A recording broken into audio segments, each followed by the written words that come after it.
Ayun, so good evening sa inyo guys. Ngayon po ay June 20, 2021. So tama-tama, Sunday. Happy Father's Day po sa inyo lahat. So konting review tayo dito po sa ating mga blue chips. Isang quick review lang. So gusto natin makita kung ano yung status ng mga pinag-uusapan natin last time ng mga blue chips po natin. Kasi nung huli natin review, so medyo gumalaw na po sila. Maganda yung ginalaw ng ating mga blue chips for the past few weeks. Pero ngayon, nakita nyo naman last Friday, medyo malakas po yung boost po ng ating mga blue chips at parang meron pa siyang ibabagsak based sa kanilang mga chart kasi nga puro red po yung nakita natin, tapos puro tayo, di ba, net foreign selling doon sa previous review naman natin sa kanya. Ayan. So anyway, tingnan natin kung anong nangyari sa kanila, and then kung may mahanap tayo ng support para alam natin yung gagawin naman natin by next week. So start na yung trading na naman natin bukas dito po sa mga blue chips naman natin. Okay? So pag-usapan po natin sina Jollibee, SMC, ayan, so sinama natin siya, GGS, DMC, si Ayala po natin, Banco de Oro, so ito yung malakas sa ating mga banks, si Robinsons Retail Holding, so pabagsak pa rin yung price action, and then yung ating all-time high lagi, itong si ICT natin, so parang parang galawan GMA7 saka ever itong si ICT natin, so pinitik po siya nung closing naman natin last Friday. Okay? So, as usual guys, disclaimer dito sa ating review. So, personal study lang po ito. So, depende pa rin sa inyo kung ikaw ay magbabuy, magsisell, or hold ng mga stocks natin. Kasi nga po, meron tayong risk na involved naman sa kanya. Okay? And then, as usual, kung bako lang dito sa ating trading channel, so huwag mong kalimutang i-subscribe yung ating mga social media dito, yung ating Palabi Trader na YouTube channel, guys. So, meron tayong bago dito sa kanya. So, kagagawa lang natin isang araw. Meron tayong membership na dito sa ating YouTube. So, i-check mo po ito. So, parang yung Patreon din naman natin sa kanya. Yun nga lang, direkta ka na dito kay YouTube kung meron kang account sa kanya. So, pwede mong gamitin itong si YouTube channel natin. Aside from yung Patreon na channel naman natin sa kanya. So, check mo na lang po kung anong meron dito para makita mo po yung ating membership dito naman sa kanya. Okay? So, as usual guys, huwag mo kalimutang tignan yung ating mga sections dito. Meron tayong daily uploads, meron tayong company review sa kanya. So, susunod natin pala si MREITs. Ayan. So, medyo may lumabas na po mga details sa kanya. Magkano yung mga dividends. So, makita natin doon sa vlog natin. Yung sample trades natin, yung ating mga technical indicators, yung ating fundamentals, at then yung ating cryptocurrency na channel. Ayan, so nakalimutan kong buksan yung cryptocurrency natin. So, tignan mo guys medyo nagbabagsakan yung mga crypto natin. So, baka long term ka sa kanila, parang hindi maganda sa ngayon sa bitcoins, cryptocurrencies natin kasi patuloy po na bumabagsak yung kanilang mga prices. So, nagkakaroon siya ng mga lower low formation. So, hindi maganda as of this time po yung ating crypto para sa mga long-term investors. Pero yung mga nagsho-shorting, okay siya kasi kumikita sila as of this time naman. And then, yun nga, yung social media natin, yung ating Facebook account, Facebook page, yung ating Twitter account. So, nandito yung mga news na na-retweet natin sa kanya kanina. So, basahin mo na lang po kung ano man nakalagay sa kanya, and then yung ating Patreon naman. Okay? So, tingin tayo dito sa ating 2Trade Asia. So, dito natin titignan yung mga data po ng ating mga blue chips. Ayan. So, nakita nyo naman, medyo hindi maganda yung index natin last Friday, di ba? And then, kung sisilipin mo yung ating US market last Friday, so medyo malakas po yung profit taking. So, yung expectation natin, baka merong ambunto sa Pilipinas. So, most likely, baka red day ulit tayo bukas kung susundan po natin yung ginawa ng ating US market. So, malakas yung profit taking. So, yun nga, ang pinag-usapan dito guys is yung ating federal rate hike. So, hindi pa naman immediately yun pero since all-time high lagi dito sa US market, so napapatipi yung iba. So, kaya ganyan po yung nangyari sa kanya. Alalakas po ng bagsak dito po sa ating US market. Tignan mo, alalakas ng volatility. Ganun din po sa European. So, most likely, baka merong baka merong pong epekto dito sa sa ASEAN market pag open naman natin bukas. Kaya be ready lang guys, especially kung blue chips yung hawak mo kasi baka ito yung time na dumiretso pa rin ng konti yung ating profit taking. Pero pag tumingin ka naman sa ating charting sa kanya, so baka magkaroon nga tayo ng spillover po dito sa ating US market papunta sa Philippine market natin. So baka most likely dito na tayo magkakaroon ng retest talaga bukas 6,755. So kung dito lang sa Philippine market ang pag-usapan, di ba, yung ating COVID cases, so tingnan natin yung na-post natin kanina sa kanya. controlled naman siya. Ayan nakita mo, bago lang to. 5,800 cases po tayo ng ating COVID. So, controlled siya ng ating government. Nandiyan pa rin sa level na yan po yung ating COVID cases naman sa kanya. Pero dahil yung US market natin hindi maganda, plus 'di ba nakakita tayo ng malalakas na net foreign selling dito po sa mga stocks natin. So baka nga magkaroon tayo ng retest malapit dito sa ating MA20. Overall prospect ng ating PSCI index is okay pa rin naman. Good vibes naman tayo sa kanya, kaya nga lang kasi profit taking talaga for this time naman. Kaya tingnan mo na maigi kung ano yung hawak mo ng stocks. Baka sobrang lakas ng bagsak or hanggang sa ngayon pabagsak pa rin. So baka magkaroon kasi siya ng epekto pa rin kasi mambubuhusan naman ang expectation natin dito po sa ating mga foreign investors by start ng trading natin sa kanya. So tiyatin ng konti yung ibang nandito sa ating Twitter account. So ito nga po yung ating COVID cases plus doon sa bandang Visayas sa Mindanao. So nagkakaroon po sila ng problema sa sa occupation or rather yung intensive care units po natin. So napupuno na po ulit dito sa sa Bacoor yata pala to, sa Cavite and then sa Iloilo at saka sa Coronadal. So not so good news. Plus sumabay pa yung ating US market. Yung iba, yung isang good news na nakikita ko na pinapost dito is itong si Pfizer natin. So nakapag-secure kasi yung government natin ng 40 million doses. Ayan so may bago siyang contract. So meron tayong news dito galing kay CNA Insider. So Philippines signs deal for 40 million Pfizer BioNTech COVID-19 vaccine doses naman sa kanya. So pwede nyo pong basahin itong news na to. So nandiyan naman yung link niya. Tingnan nyo lang po, i-type nyo na lang and then mababasa natin kung ano yung mga nakalagay. Pero ito lang naman yung pinaka-summary niya. So meron nga tayong na-procure na mga bagong vaccine. So 'di ba magdaratingan sila ngayong June sa July. So malaking tulong po ito sa sa economy natin kung tuloy-tuloy po yung ating vaccination. So minsan kasi 'di ba medyo na-delay siya kasi nga naubusan po ng vaccines pero andyan. So good news po yung nakita natin dito sa ating Twitter plus ito din naman yung procurement.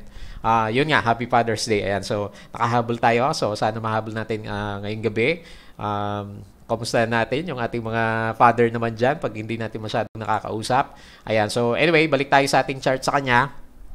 So, ganun po yung expectation natin. Most likely, baka red tayo bukas and then Tuesday. Kasi normally, di ba sabi ko sa inyo, maabot tayo ng 3 to 4 days. Ito, yung mga pullbacks natin na malalakas. Ito rin yung last time.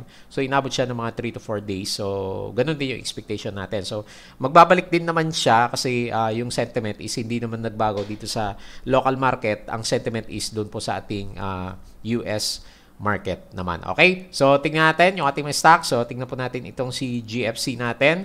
So, and then, tingnan natin yung kanyang pinaka-performance.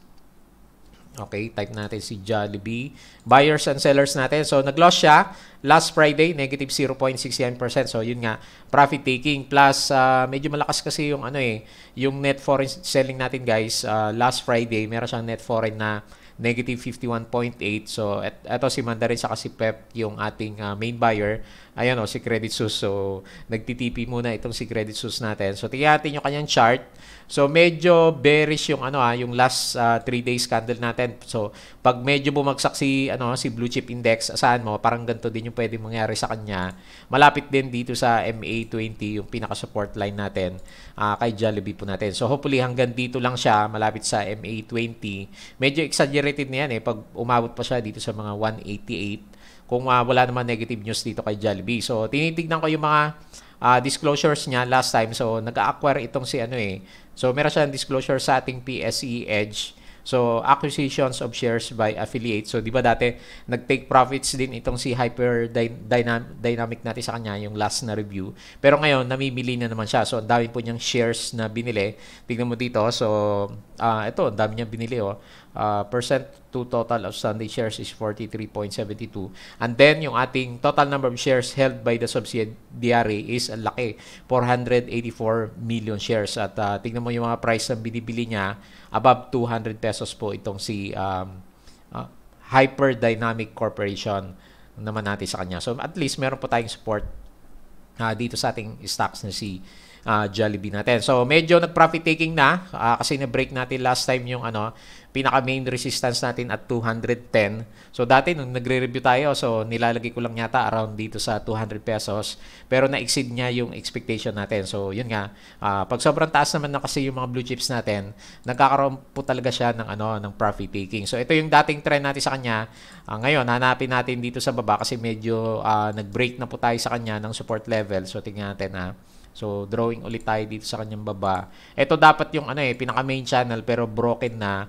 So, pwede naman natin siyang i-adjust kung saan pwedeng magkaroon siya ng support level. Pero wala pa guys wala pa yung pinaka support natin. Ang in-expect ko sa kanya kasi broken yung pinaka trend natin kay Jollibee. Dito sa malapit sa MA20. So, tanggalin ko to para hindi nakakalito. Ito muna yung horizontal support natin at around 195 pesos. So, namimili pa rin naman yung subsidiary nitong si Jollibee.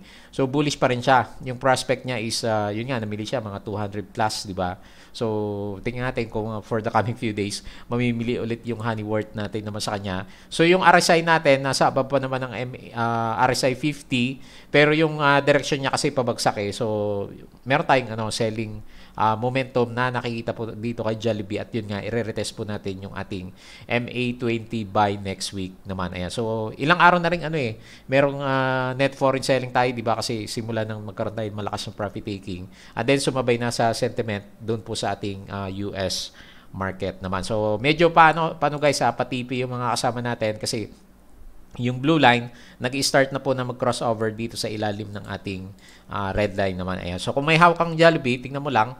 So, baka time to TP na kung medyo dito ka sa mga bandang breakout areas na kabili. Kasi baka mawala yung, yung gain mo naman sa kanya.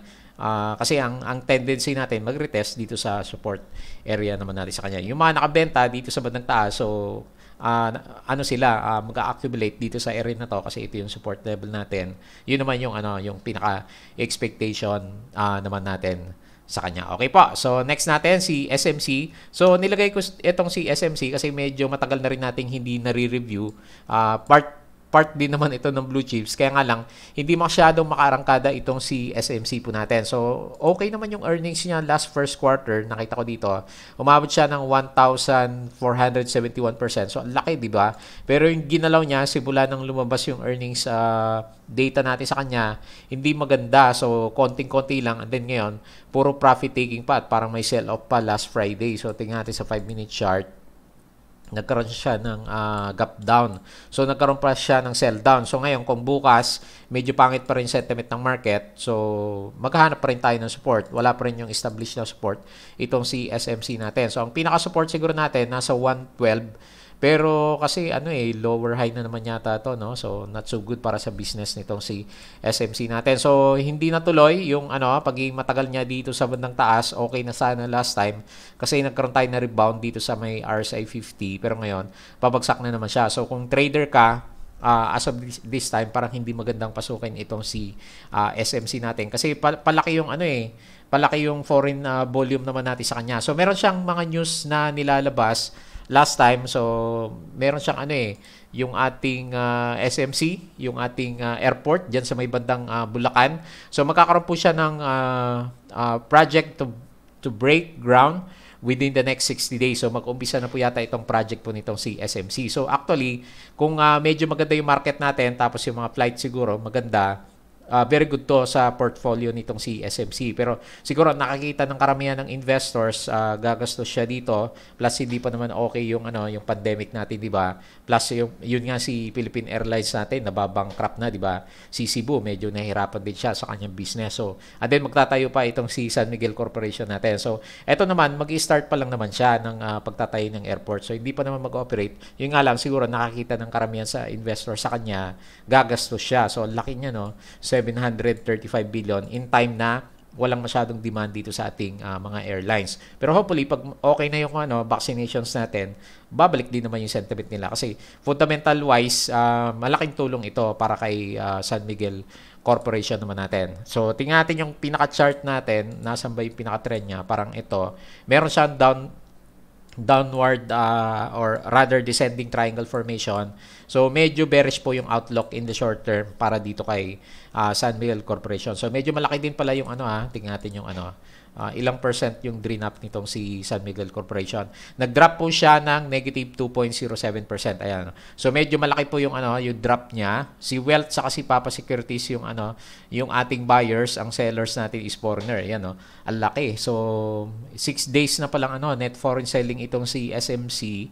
Meron siyang ngayon nung Friday negative 69 million, and then ito ayan, si Mandarin at saka si Credit Suisse po yung ating pinaka-main na seller naman sa kanya. So, lumalabas talaga yung yung mga foreigners natin. So, medyo ayaw po nila dito sa mga blue chips natin. Ayan, so nagpa-profit taking po sila. Baka hindi pa magandang pasukin ito si SMC natin medyo pabagsak po yung kanyang direction po natin. Okay? So, next po natin itong si GGS. Wala yata masyadong gain itong si GGS natin. Tingnan natin yung kanyang performance. So, meron siyang 0%, so wala masyadong gain itong si GGS po natin. So si UBS saka si PEP, so mukhang foreigners ang mga jockeys natin dito. And then si Credit Suisse saka si Mandarin po yung ating pinaka main seller. So meron tayong net foreign sa kanya last Friday, negative 25.2 million. So talagang labasan po yung mga foreign investors natin sa kanya. Pero itong chart ni GGS as compared dun sa ibang blue chips natin, nakaka-survive siya So nakita mo, nagkakaroon siya ng support actually dito sa sa ating MA9. Ngayon, nagkakaroon siya nasa resistance. Tingnan natin baka profit taking din bukas itong si GGS natin. So anyway, ang pinaka-support natin is malapit dito pa sa ating MA100 plus medyo bullish yung yung indicators pa rin natin sa kanya, hindi pa rin medyo malakas yung yung sell-off niya kasi, kaya medyo parang pataas pa rin yung direction ng ating RSI. Ganun din po yung ating MACD. Pero itong si MACD, makita mo, nakakaroon na po siya ng curve. Pero ang maganda dito kay GGS, pag overall technical analysis ang titignan mo sa kanya, makita mo, nasa area siya kung saan possible magkaroon siya ng breakout pag medyo nagka-recover itong CPSE market. Nagkaroon na tayo ng sell-off for the last 2 days, pero nag-stay above ng MA9 yung price action ni GGS. So medyo malakas po yung yung mga buyers natin na local kasi meron siya net foreign selling na negative 25 million naman. So yun lang muna nakita natin guys, baka mauntog na din siya. Kasi yung overall assessment po natin dito sa mga blue chips natin, hindi siya masyadong maganda sa ngayon kasi nga yung US market nakaka-apekto po sa kanila. Okay? So yun po yung nakita natin. DMC, natin si DMC So medyo maganda yung galaw sa ngayon ni DMC, pero yung sana hindi ka nakabili dito sa bandang taas. Akala mo kasi magpaparabolic itong si DMC, pero yun nga, 'di ba, overbought yung madalas kong sabihin sa review. Pag etong mga blue chips, yung PSEI index natin, nagkaroon talaga ng profit taking plus overbought na yung conditions sa mga stocks natin. Sila po yung pinakatatamaan talaga ng mga nagpa-profit taking yung ating mga kasamang traders sa kanya. So meron siyang trend pa rin naman, uptrend pa rin naman yung trend ng RSI saka yung MACD natin. May konting warning na yung MACD. Yung price action naman very strong siya kasi nag-stay above ng ng ating MA9. Ayan, so pwedeng meron kang guide sa kanya. Yung ating pinaka main resistance, bumalik siya ulit So yan yung tinatawag natin na guys, medyo false breakout. So etong last 2 days na to, so akala mo talagang tutuloy si DMC natin para umakyat ulit, no? Pero yun nga, nag-profit taking na yung ating mga kasama. So currently, nasa resistance siya. So kung medyo pangit yung sentiment ng market, dito lang muna siya. So pansinin mo na lang, sana yung ating price action hindi magkaroon ng breakdown dito sa dinodrawing natin ng trend lines or dun sa ilalim po naman ng ating MA9 sa kanya. Kasi pag medyo nabutas yan, ang next support natin, nandito sa around 5.8 naman. Para dito kay DMC natin. So wala na akong ibang nakitang niya, pinaka-catalyst maliban dito sa galing kay Accurity natin. So bago lang naman to, June 20. So ang sabi niya, DMC's key units perform better in Q1 2021. So mukhang maganda yata ang quarterly earnings po nitong si DMCI. Ayan. So merong data po dito si Accurity Systems natin. So mukhang maganda nga yung pinapakita ng kanyang net income. So anyway, tignan natin yung kanyang pinaka-performance. So yung ating main buyer sa kanya, itong si Call saka si PEP, and then si Call din saka si FMS, yung ating pinaka main seller. So gain naman siya nung last Friday kasi green yung candle, 0.98%. Plus meron siyang net foreign buying pala itong si si DMC. So, ito yata yung dinudumog ng mga foreigners natin. Although pa konti-konti lang naman, for the last few days, alam ko net foreign buying itong si DMC po natin. Ayan. So, ganyan lang muna nakita natin guys. So, matumal din. Pero yung maganda sa kanya as compared kina Jollibee, SMC, eto, uptrend pa rin naman yung direction na nakikita natin sa kanya. And then, meron siyang mga strong support levels na nakita natin kasi hindi siya masyadong nagkakaroon ng breakdown ng mga prices. So hopefully makarecover siya pag medyo okay na po yung yung galawan ulit ng ating mga blue chips naman sa kanya. Okay? So yun po yung nakita natin. Next natin si Ali. So yung ating catalyst muna sa kanya. So yung price action niya nauna na, no? So nandito na sa MA100. So yan po yung nakita natin, pinaka-support niya, strong support ba yan? Tingnan natin sa 5-minute chart kung ano yung nangyari sa kanya. Parang hindi pa strong support nyo, no? Kasi nagbebentahan pa rin, no? Tingnan mo, diretso na bumagsak pala last Friday itong si Ali natin. And then, nakita ko kanina, medyo malaki pala yung yung nets foreign selling natin dito kay Ali. Negative 1.77%, so nag-loss siya last Friday. And then, meron tayong negative 208,000 or million pala, negative 2. Laki naman na lumabas dito kay Ali.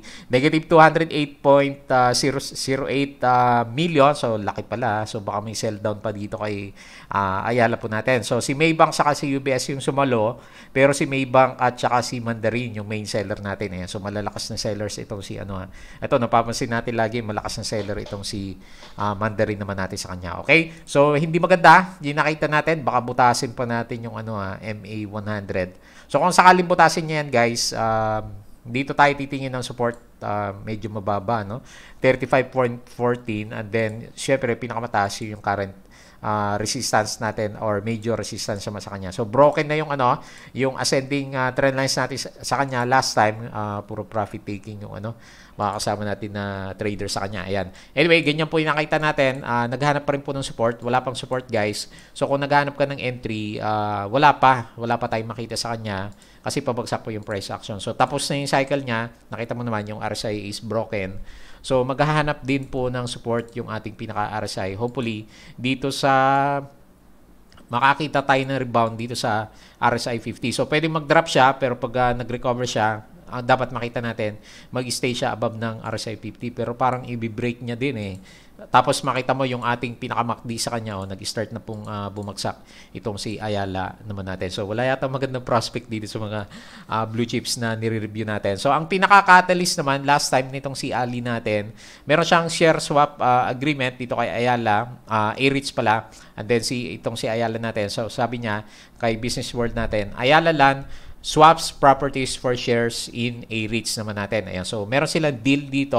So, magbibigay ng properties itong si Ayala and then magsusubscribe itong si Ayala Land natin dito kay A-REITs naman natin. So, medyo malaki yan kaya pala umaakyat si A-REITs natin last time, di ba? Kasi meron na naman siyang idadagdag sa kanyang portfolio. So, ayan kakabigay pala ng dividendo nitong si A-REITs. So, maganda yung prospect dito kay A-REITs parang meron pa siyang expectation na aakyat doon sa share swap agreement po nila ng property dito kay Ayala Land naman natin. Pero yung foreign investor, medyo lumalabas muna sa kanya. So, tingin-tingin tayo. Sana hindi ma-break yung mga support natin na nakikita naman sa kanya. Okay? So, tapos yung mga winners natin dito sa mga banks natin, itong si Banco de Oro. So, laki ng ginalaw niya nung pinaka-peak naman niya. Pero ngayon, profit taking na guys eh. So, meron siya negative 2.84% na loss. Net foreign buying pa rin naman siya eh. So, nandiyan pa rin po yung mga foreigners. JP Morgan sa Maybank. So, lalaki ng mga foreign investors nito. At si Credit Suisse sa si Maybank po yung ating main seller naman sa kanya. So, tingnan natin yung kanyang chart. So, base dito, lakas ng sell-off naman niya. So, katin natin kung ilang percent yung binigay nitong si BDO. Laki na rin, no? Negative 4.21%. So, nasa trend pa naman itong si BDO natin. Pero ewan lang natin bukas, guys, kasi medyo bearish ako sa pinaka-sentiment ng ating market. So, most likely, magre-retest tayo sa mga support natin. Nasa support na siya. And then, kung babasagin niya yung current level niya, ito yung next support natin sa kanya. Nasa 110 pesos. So, broken na pala yung medyo broken na yung RSI natin. So, wala din siyang support sa RSI. Hopefully, dito sa area na to, magkaroon po siya ng support dito sa around RSI 53. Ayan. So, sana hindi malakas yung kanyang sell-off. Pero, kabibigay pala niya ng, ng dividendo. So, congrats dun sa mga, nag-stay sa kanya yung mga nakabili sa breakout kasi umakyat din siya ng halos more than 10%. So yung ibang mga banks natin hindi umakyat ng ganyan eh. Itong si BDO lang yung nakita natin mataas. So nagsimula siyang umakyat nung mapabalita yung interest rate hikes dun sa US natin, di ba? Pero nagkabuhasan din, so nag-profit taking na rin yung ibang kasama natin. So intact pa naman yung trend niya guys. Pero bukas kung medyo malakas yung profit taking, expectation is baka i-retouch niya tong 110 support level naman. So may konting warning na rin yung MACD pero mas visible yung medyo malayo yung blue line dito sa ating red line naman sa kanya. Okay? So next po natin si Robinsons Retail Holding. So naghahanap ako ng reason bakit patuloy na bumabagsak itong si Robinson. Kasi kung titignan mo yung price action niya guys, nasa nasa pandemic level as compared doon sa ibang stocks natin na medyo gumalaw na po sila. So parang sobrang bargain nitong si Robinsons. Pero tinitignan ko naman yung earnings niya. So merong earnings dito, letter E yung nakita natin. Hindi ganun kalaki as compared last first quarter. So bakit kaya mahina yung kita nitong si Robinsons Retail Holdings natin? So ito siguro yung nagwe-weigh down sa kanya kaya ayaw umakit ng kanyang price action. Pero anyway, eventually akit din naman siya basta maganda yung sentiment ng market. So ngayon, hindi maganda yung fundamental niya, konti lang yung earning niya, di ba? So yun muna yung nagwe-weigh down sa price action niya. Kaya makita mo, puro red po yung candle natin. At hanggang sa ngayon is net foreign selling pa rin itong si RRHI natin. So meron naman siyang gain 0.6% pero net foreign selling negative 26 million. So si Papa saka si Regis yung main buyer natin and then si CLSA at saka si Papa yun naman yung ating pinaka main seller naman sa kanya. Yan. So parang wala pa. Kung titingnan ko yung price action natin, downtrend pa rin itong si RRHI natin. So, anyway, tingnan mo na lang, ang pinaka-main support natin is 48.8 at ngayon, wala pa rin po siyang nakikita na breakout. So, siguro ito dati yung nakita natin, nagkaroon siya ng breakout pero hindi naman tumuloy So, anyway, pwede kong i-adjust dito kasi ayaw umakyat. So, titingin na lang ulit tayo na optimistic sa kanya. Siguro, most likely, pag nakalabas na siya dito sa MA 100 naman natin. Ayan. So, ayaw pa rin RSI below 50 and then MACD is nagki-criss-cross. So, either sideways or downward po yung gustong puntahan nitong si RRHI naman natin. And then, lastly, itong si ICT po natin. So, congrats dun sa mga investor natin sa kanya kasi patuloy po na umakyat. So, maganda yung mga indicators, yung RSI, yung MACD, pati yung price action po natin is patuloy na umakyat. At dahil all-time high po itong si ICT, wala tayong makikita na resistance level naman. So, bahala na si market, sabihin natin, pag mga ganyan na all-time high, sila po yung magdi-decide kung saan nila gustong magkaroon ng resistance. So, last Friday, medyo pinitik siya. Makita mo naman sa 5-minute chart. Pinataas yung price action. So, baka mag-correct din siya bukas. Pero maganda yung prospect niya in the long term or medium term muna. Kasi nga, meron siyang uptrend na direction. So, obvious naman meron siyang uptrend. So, kahit mag-correct siya, kung hindi naman mabasag yung support natin, either MA9 or MA20, so strong pa rin itong si ICT naman natin. So, alam naman natin kung bakit siya strong. So, tuloy-tuloy yung ating net foreign buying sa kanya. So, tingnan natin yung performance nitong si ICT natin. Nag-gain siya 4.58%. So, ang taas, no? And then, meron tayong net foreign buying sa kanya, 168 million. So, sino ba bumili? Si LSA. Andito pala si Mandarin, no? Dito siya pumupondo kay ICT. And then, yung seller natin is si LSA at saka si Credit Suisse naman natin sa kanya. So, ang pinaka-main catalyst natin sa kanya, alam mo na. So, lumabas na ito last time. So, meron kasing investing spree itong si ICT-SCI natin, di ba? Yung ating, meron tayo sa bandang Brazil. So, meron tayong news dito sa kanya. Pwede mong basahin to guys. So, nag-invest siya dito sa Brazil. And then, dito sa Pilipinas, itong si Manila Harbor Center Port Services. So, nag-acquire din po itong si ICT natin. Kaya, gumaganda po yung bottom line ng ating price action at saka fundamentals. Kaya, sumasabay po yung galawan ng ating prices naman sa kanya. Okay? So, yun po yung ating mga nakita dito sa ating mga blue chips. So, overall expectation guys, bukas is profit taking pa rin. So, hopefully, after another day, kung hindi pa rin mag-subside si PSEI, doon naman babawi ulit yung ating mga blue chips naman. So kaya magandang abangan kung nasaan yung mga strong support level nila, kasi blue chips plus overall sentiment sa PSE market is okay naman. Doon lang po sa US market yung nakita natin na reason kaya nagkakaroon po ng sell-off is tingin natin magre-rebound din yung ating mga blue chips naman sa kanya.